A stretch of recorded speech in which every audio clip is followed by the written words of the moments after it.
अस्सलाम वालेकुम स्टूडेंट्स, हम लोगों ने एक्सरसाइज 1.3 का फर्स्ट और सेकंड पार्ट पहली वीडियो में कर चुके हैं। अब हम सेकंड पार्ट करने लगे हैं जो कि 5x⁴ is equal to 7x⁴ सबसे पहले मैं क्या करती हूँ कि मैं इस इक्वेशन को एक ही साइड पे ले आती हूँ। 5x⁴ minus 7x⁴ plus 2 is equal to 0। उसके बाद क्या है कि मैंने आपको बताया कि जब कभी भी कोई नंबर न्यूमरेटर में हो या नॉर्मली जब हम काउंटिंग करते हैं तो 1 2 3 4 5 6 7 8 सो ऑन, तो ये क्या है कि ये हमारे पास नंबर्स इंक्रीज़ हो रही हैं। ठीक है, जैसे जैसे ये नीचे जाएगा ये इंक्रीज़ होता जाएगा। लेकिन अगर यही नंबर जब डिनोमिनेटर फॉर्म में आ जाएगा, फ्रैक्शन की फॉर्म में आ जाएगा, तो फिर इस 5 की 6 की 7 की या 8 की वैल्यू जो है वो डाउन होने लग जाएगी। वही जब वो ऊपर था तो उसकी वैल्यू अप जा रही थी, लेकिन जब वो डिनोमिनेटर में आया तो उसकी वैल्यू डाउन होना स्टार्ट हो गई है। जितना बड़ा नंबर नीचे जाएगा उतनी वैल्यू उसकी डाउन हो जाएगी। अब ये बताने का मकसद क्या आपको समझ में आया कि देखिए 1/2 अगर है और 1/4 अगर दो नंबर्स मौजूद हैं फ्रैक्शन की फॉर्म में, तो हमें पता होना चाहिए कि 1/4 जो है वो हमारे पास स्मॉल है। जो पीछे हम दो पार्ट्स कर चुके हैं उसमें क्योंकि पावर्स 4 की फॉर्म में थी, तो हमने अपने क्वेश्चन को सॉल्व करने के लिए हमने उसको y के इक्वल रखा। लेकिन अब क्या है कि अब हमारे पास फ्रैक्शन की फॉर्म में ये बात आ चुकी है। तो फ्रैक्शन की फॉर्म में हमारे पास ये क्वेश्चन आएगा तो हमें ये इसलिए मैंने आपको सबसे पहले ये स्टोरी सुना दी है कि जितना बड़ा नंबर नीचे हो जाएगा उतनी उसकी वैल्यू डाउन होती जाएगी। तो 4 और 2 में से 4 जो है वो बिग नंबर है, लेकिन जो डिनोमिनेटर में चला गया इसलिए उसकी वैल्यू डाउन हो चुकी है। तो हमने x⁴ को y के इक्वल कर लिया।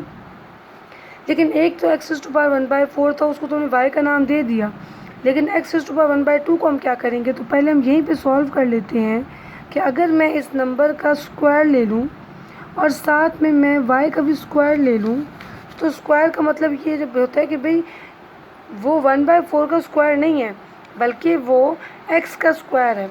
जब वो x का स्क्वायर बनेगा इंटू 1/4 और यहाँ पे 1y², तो ये 1/2 इज़ इक्वल टू y²। इसका मतलब ये कि इसी लट के अंदर ही हमें एक तो वैल्यू बन गई y इक्वल्स टू x⁴ ये वाली, और एक y² is equal to x⁴ ये वाली। तो ये दोनों चीज़ें हमारे पास जो है सॉल्व हो चुकी हैं। अब हम इनको आराम से अपने क्वेश्चन में पुट कर सकते हैं। पुट 1 और 2 in main equation. Main equation कौन सी है? This x। क्या इक्वेशन थी? 5x⁴ minus 7x⁴ plus 2 is equal to 0। उसके बाद हमने पहले ही निकाल लिया कि x⁴ जो है वो y² के इक्वल है, x⁴ जो है वो y के इक्वल है, plus 2 is equal to 0। Quadratic की शक्ल बन गई। अब हम क्या करते हैं, इसको हमारा दिल करे तो हम इसको क्वाड्रेटिक फार्मूला से कर लें, दिल करे तो हम इसको फ्रैक्शन के थ्रू हम लोग कर लें। हम क्या करते हैं कि 5 2 10 है, फर्स्ट और last term as it is रहेगी। दो नंबर्स हमने चूज़ कर लिए हैं 5 और 2, जिसको मल्टीप्लाई करें तो 10 आएगा और प्लस माइनस करेंगे तो 7 आ जाएगा। -5y minus 2y is equal to 7y is equal to 0 हो गया। यहाँ अगर मैं 5y को कॉमन लेती हूँ तो पीछे मेरे पास y - 1 बच जाएगा। 2 कॉमन लेती हूँ तो यहाँ पीछे बच जाएगा y - 1 इज़ इक्वल टू 0। अब y - 1 और y - 1 सेम है, अंदर रह जाएगा 5y - 2 इज़ इक्वल टू 0। अलहदा हम इनको 0 के इक्वल कर लेते हैं। y की एक वैल्यू आ गई 1, y की एक वैल्यू आ गई 2/5। थोड़ा सा डायरेक्ट की है, इस 2 को राइट हैंड साइड पे ले गए 2 बन जाएगा। ये 5y के साथ मल्टीप्लाई हो रहा है, जब ये दूसरी तरफ आएगा तो ये डिवाइड हो जाएगा, इसलिए हमारे पास y की वैल्यू 2/5 आ गई है। लेकिन हमने तो क्या चूज़ किया था? हमने तो चूज़ किया था कि y किसके इक्वल है? x⁴ के। हम लिखेंगे as y equals to x⁴ यहाँ पे भी हम यही कर लेते हैं, y equals to x⁴ y की वैल्यू 1 है 1/4। हमें 1/4 की फॉर्म में या 1/2 की फॉर्म में नहीं चाहिए, हमें सिंपल x की फॉर्म में चाहिए। जब मुझे इस फोर्थ रूट को, ये एक्चुअली फोर्थ रूट कहलाती है, जैसे कि 1/2 जो है ये वाला, ये स्क्वायर रूट कहलाएगा, और 1/4 जो ये फोर्थ रूट कहलाएगा। इसी तरीके से अगर 1/8 होगा तो हम इसको एट्थ रूट बोलेंगे। इसी तरीके से अगर 1/5 होगा तो हम लोग इसको फिफ्थ रूट बोलेंगे। अब मुझे अगर इसकी फोर्थ रूट को ख़त्म करना है तो मैं taking fourth power on both sides of equation. तो 1 की पावर अगर हम फोर्थ पावर ले लेंगे और x की पावर अगर हम लोग फोर्थ पावर ले लेंगे, 4 कैंसिल हो जाएगा, और x की पावर जितनी भी बड़ी हो वो 1 के इक्वल ही रहता है। एक हमारे पास x की वैल्यू आ गई। दूसरा हमने फिर क्या पुट किया, 2/5 is equal to x is to power 1/4। Again मुझे 1/4 को ख़त्म करना है तो मैं इसका फोर्थ पावर ले लूँगी, यही वाला 2/5 इंटू फोर्थ पावर, और जब मैं इसका पावर लूँगी ये 4 कैंसिल, सिर्फ x आ जाएगा। 2 की पावर होती है 16, 5 की पावर होती है 265। तो सोल्यूशन सेट क्या आ गया हमारे पास, एक आ गया 1, एक आ गया 265। Here is the solution. Fourth part है जी इसका, x is to power 2/3 plus 54 is equal to 15 x is to power 1/3। अब इसको मैं अगेन क्या करेंगे जी, इसको हम एक ही साइड पे ले आते हैं, plus 54 minus 15 x is to power 1/3 is equal to 0। अब हम फिर अगेन लेट कर लेते हैं, x इज़ टू पावर 1/3 को हम लोग y के इक्वल कर लेंगे। इसको अगर हम लोग यूँ लिखना चाहें तो ये यूँ इस तरीके से होगा, plus 54 minus 15 x is to power 1/3 is equal to 0 होगा। हमने x is to power 1/3 y के इक्वल रखा है, स्क्वायर हो जाएगा 54 minus 15 x is to power 1/3 y के इक्वल है इज़ इक्वल टू 0। क्या क्वाड्रेटिक इक्वेशन बन गई, y square minus 15y plus 54 is equal to 0। हम इसको क्वाड्रेटिक फार्मूला यूज़ कर लेते हैं, y equals to minus b plus minus under root b square minus 4ac divided by 2a। b की value बनती है माइनस 15, देखें a की वैल्यू आ गई 1, b की वैल्यू आ गई माइनस 15, c की वैल्यू आ गई 54।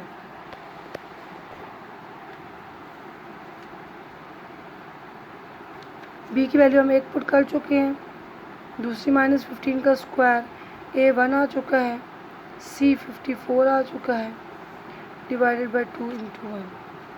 15 प्लस माइनस 15 का स्क्वायर होता है 225, और 4 4 16 21 divided by 2। 15 plus minus 9 divided by 2। 15 और 9 किसका स्क्वायर रूट होता है, 3 का, डिवाइडेड बाय 2। ये हमारे पास सारी की सारी y की वैल्यू है। अब एक हम लिखेंगे 15 प्लस 3 डिवाइडेड बाय 2, एक हम लिखेंगे 15 माइनस 3 डिवाइडेड बाय 2, ये बन गया 18 डिवाइडेड बाय 2, y की वैल्यू आ गई 9। एक हमारे पास आ गया 12 divided by 2 that is 6,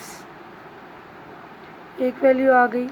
but as we know that y equals to x is to power 1/3, y equals to x is to power 1/3, y की वैल्यू 9 है, x इज़ टू पावर 1/3।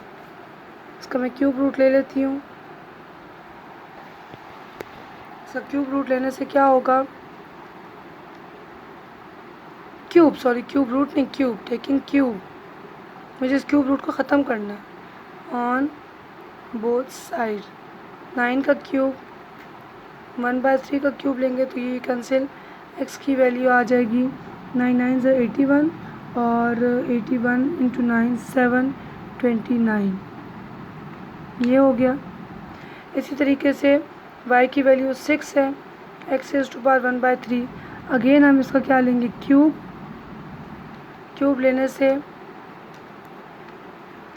6 का cube और x की value एक हमारे पास आ गई 216।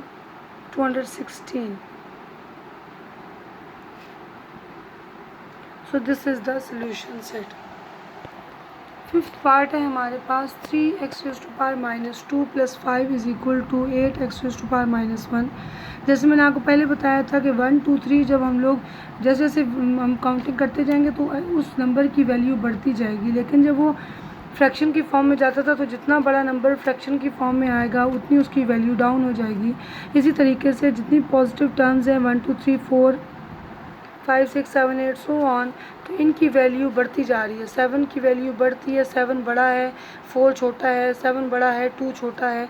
लेकिन अगर माइनस लगाते जाएंगे तो इनकी सिचुएशन भी रिवर्स हो जाएगी कि फिर -6 जो है वो सबसे छोटा है, -1 सबसे बड़ा है। जितना ही आगे चलता जाएगा उतनी उसकी वैल्यू डाउन होती जाएगी। ये बताने का मकसद है कि आपको क्यों मुझे पेश आया, इसलिए कि हम हमेशा सबसे जो छोटी वाली वैल्यू है उसको चूज़ करते हैं। तो x⁻² जो है इसको हम लोग क्या करेंगे, x⁻1 इसको हम लोग जब हम लेट करते हैं = y, और मुझे तो x⁻² भी चाहिए, तो -2 हासिल करने के लिए मुझे इसका स्क्वायर लेना पड़ेगा। दोनों वैल्यूज़ आ गई, 1 भी और 2 भी। Put it in equation, x is main equation. क्या इक्वेशन थी, 3x⁻² + 5 = 8x⁻1। 3x - 2 + 5 - 8 × x-1 = 0। ये माइनस की फॉर्म में है। x⁻² y स्क्वायर के इक्वल है, +5 - 8 × y = 0। 3y² - 8y + 5 = 0। जब हम इसकी फैक्टराइजेशन का मेथड यूज़ करते हैं तो 3 5 और 15, कोई ऐसे दो नंबर चाहिए जिनको मल्टीप्लाई करें तो 15 आ जाए और प्लस माइनस करें तो 8 आ जाए। तो वो ख़ुद 3 और 5 ही हैं। 3y² - 3y - 5y, इसको हमने ब्रेक किया है, +5 = 0। 3y कॉमन लेंगे तो पीछे बच जाएगा y - 1। यहाँ पे जब -5 कॉमन लेंगे तो y - 1 बच जाएगा। y - 1 सेम है, = 0। थोड़ा सा डायरेक्ट स्टेप कर लिए हैं, और 3y - 5 = 0। यहाँ पे y की एक वैल्यू 1 आ जाएगी, यहाँ पे y की एक वैल्यू 5/3 आ जाएगी। सोल्यूशन सेट में हम क्या लिख लेंगे, 1 और 5/3। This is the solution set.